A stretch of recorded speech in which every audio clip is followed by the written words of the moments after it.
back when the Spice Girls were big in the early 2000s. They were in town for a concert. A local radio station was doing a contest where you call in to win breakfast with the Spice Girls. I was a young teenage boy back then who was at home sick from school that day, so for and giggles I decided to call to try to win. I ended up winning. The radio station asks me my address and says the tour bus will be in front of my house in an hour. I'm nervous as heck because the Spice Girls were about to be at my house and I'm just here all alone. Mind you, I'm the shyest person you will ever meet, and a tour bus full of the hottest girl band on the scene was about to be at my house. So the bus finally arrives. Only it wasn't really the Spice Girls. It was 4 old ladies who called themselves the Spice Girls, who were cooks. They ended up making scrambled eggs, pancakes, and toast for me on the tailgate of their bus. It was the strangest, weirdest, most awkward thing ever, and no one but me was there to witness it. I won a contest when I was younger, like 14, to fly to New York and meet Mark Echo. I was this skinny Midwest white girl meeting a clothing designer for street, urban styles. I mean, me and my dad looked so out of place. But he was the chillest dude. He showed us around the office, gave us food, let us sign some skateboards and walls. He had me do a photo shoot in his kids' line. We even went shopping in Manhattan with him, and he bought me like $500 worth of brand name clothes. When we were out shopping he had a photographer with us, and a personal shopper. People on the street were like, who is she? Because they thought I was famous. Lol. He was the chillest dude, and didn't mind at all that we were there. He was doing a collaboration with 50 Cent and let me meet him and take a photo. It was such a weird experience, and the only reason I won was because my dad entered tons of random contests and won a lot. But this was definitely the biggest he ever won. I love getting to tell people I've met 50 Cent. They never believe me. I won a contest with my brother to spend the day in LA with Donald Faison. Personally, Scrubs was one of my favorite shows, so I was beyond excited to go. Donald was super cool. He even let my brother and I do the Eagle additionally because it was the last taping of the season for his show The X's. He took us to an after party and we spent time with Wayne Knight, Newman from Seinfeld. While they were taping, I got a VIP pass, and Donald told everyone that basically I could do what I wanted, which included walking behind set, meeting the cast and crew's family, and eating the food behind the set. It was one of the coolest experiences ever. Donald was an amazing host, a real down-to-earth guy and a genuine person. My only regret is that we didn't stay longer.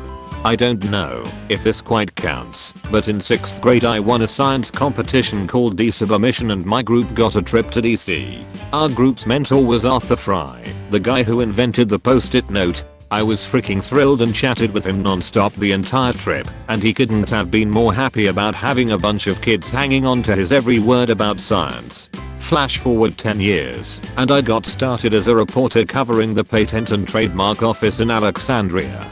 I'm at a gala there for inventors and I ran into Arthur Fry. It's been 10 years, so there's no way he remembers us, but I come up to him anyway and start talking about e-submission. Not only does he remember us, he remembers the project we presented. I was so thrilled. Wanna meet and greet with Lenny Kravitz backstage, just prior to one of his Australian concerts, was awesome. Tour manager came and got us just after the Cranberries had finished their set and took us backstage where we waited beside a whole heap of their road cases and also just outside the Wolf Den, which was Wolf Mother's backstage dressing room. The Wolf Mother guys kept us entertained as they regularly paced back and forward to the Wolf Den in various states of drug-induced dishevelment. When Lenny appeared from his backstage room, he seemed to have the relaxed demeanor of someone that just had 10 Valium, pretty sure he had been meditating or something, though there was a woman who I assume was his makeup artist too.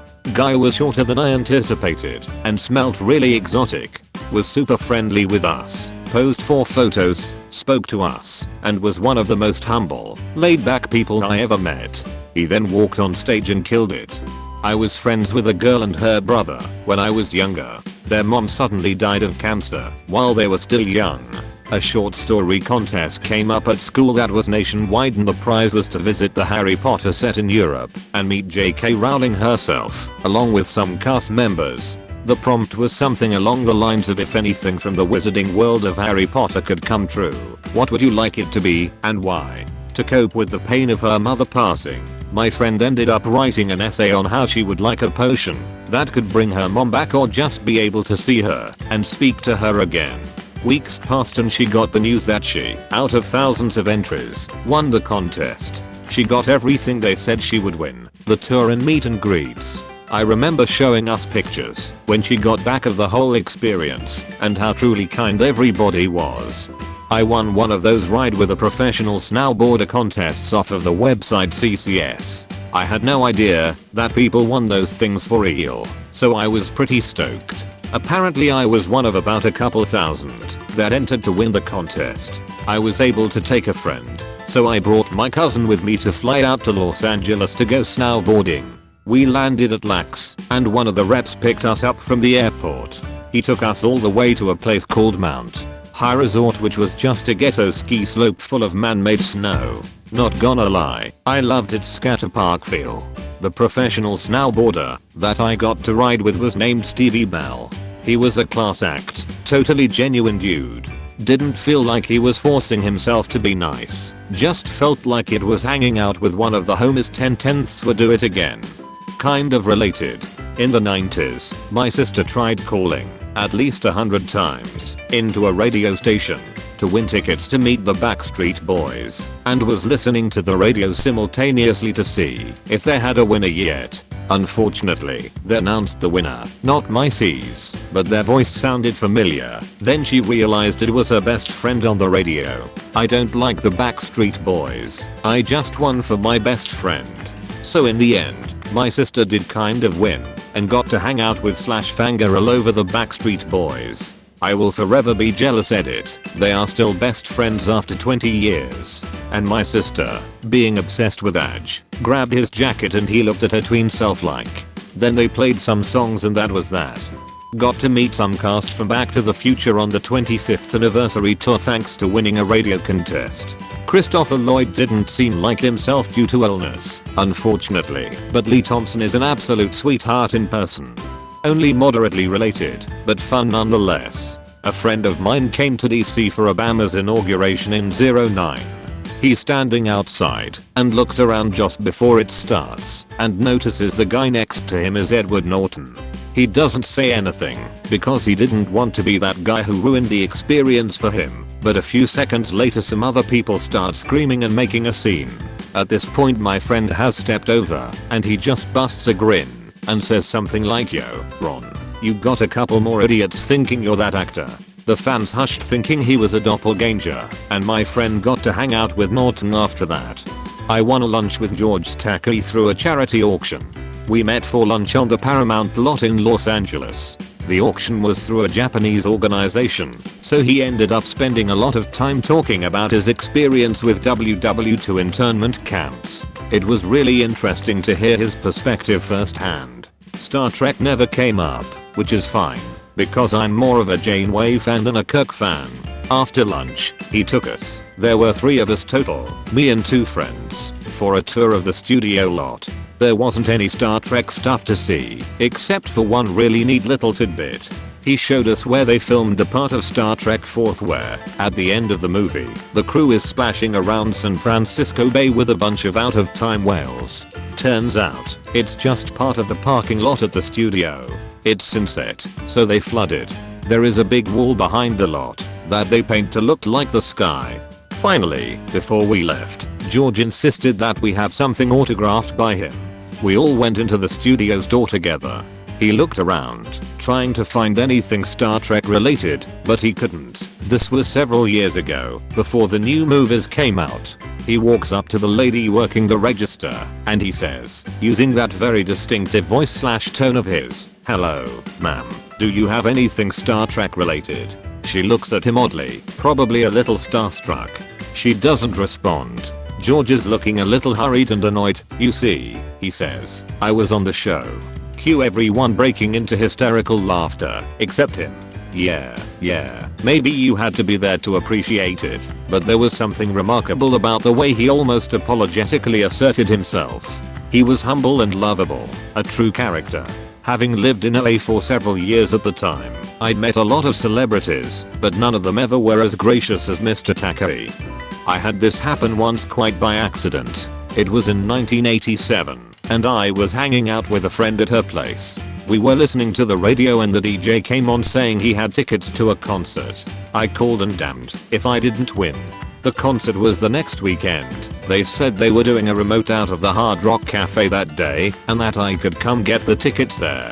Okay, cool. We'll get the tickets, grab lunch and then kill some time till the concert starts. We head down there at the appointed time, go and tell them why we are there, and they lead us off to a side dining room and sit us down. They say we get lunch too and hand us a menu. As we are ordering, other people come and sit down at the table with us. They look like typical 80s headbangers. Then I realize they have British accents. I do a double take and think, damn, that guy looks like Joe Elliott. I glance around the table and seeing Rick Allen confirmed it. I'm sitting at a table with freaking Definition Leopard. They were pleasant, although really tired, maybe hungover. They didn't act aloof or like they were being taxed by doing it and were actively conversing with a couple of starstruck teenagers. Overall, it was pretty cool. They gave us vinyl albums and autographed them, gave us shirts, and all sorts of other stuff. Definitely a good memory. Overall, it was a great experience. I won an auction for a date with a seagull. I still am, married, but I was a big fan of her chosen charity. Met her backstage after the auction with my wife in tow, who was adamant that I go on this date. She thought it was hilarious.